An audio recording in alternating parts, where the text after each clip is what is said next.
Qui a dit que les gars latinos ne pouvaient pas passer sur 20 minutes?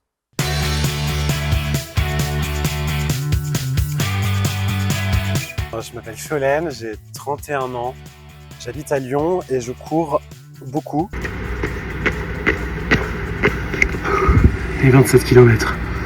Ça fait 9 ans que je cours, j'ai 22 ans. Petit storytelling, c'était une peine de cœur. Au final, j'ai beaucoup aimé ça et je me suis jamais arrêté. Et c'est devenu une passion.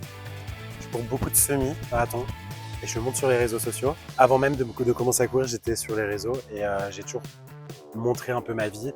Et à partir du moment où courir, ça a fait partie intégrante de ma vie, c'est forcément quelque chose que j'ai beaucoup montré. Après, j'ai jamais voulu le montrer de manière hyper sérieuse. J'ai toujours été un peu dans l'humour.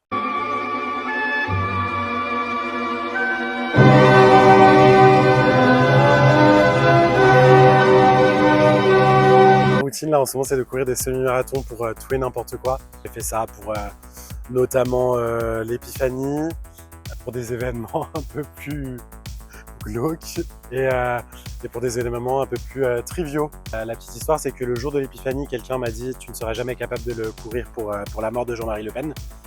C'est à quoi j'ai répondu « Si, j'en suis capable ». Et il s'avère qu'il est décédé le lendemain.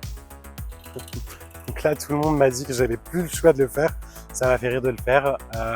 Et là, c'est vrai que je crois que c'est la course qui a le plus buzzé. Elle avait des millions de vues et des dizaines de milliers de j'aime. Et les gens, à ce moment-là, ils ont commencé à dire qu'en effet, j'étais très drôle. C'est vrai que je le suis. Sur Twitter, j'ai cette petite blague, ce running gag, et c'est le cas de le dire, qui consistait à dire qui a dit que les gars latinos ne savaient pas courir. Voilà, c'était ma catchphrase que je faisais tous les Noëls depuis 3 ans. Au début, les gens ils trouvaient pas ça drôle du tout. Il y a eu un petit peu des petites vagues d'insultes, etc. Moi, ça m'a toujours fait rire. Et c'est vrai que cette année, ça a pris, les gens m'ont trouvé drôle. Je sais pas pourquoi cette année plus qu'une autre. L'histoire de cette phrase, je l'ai pas. C'est vraiment une catchphrase que j'ai inventée un jour. Moi, je trouvais ça juste drôle et ça a créé de l'engagement et moi, ça me faisait rire et ça faisait rire mes amis. Et en vrai, pour moi, c'est le plus important quand ça me fait rire moi et que ça fait rire mes potes. J'ai déjà gagné.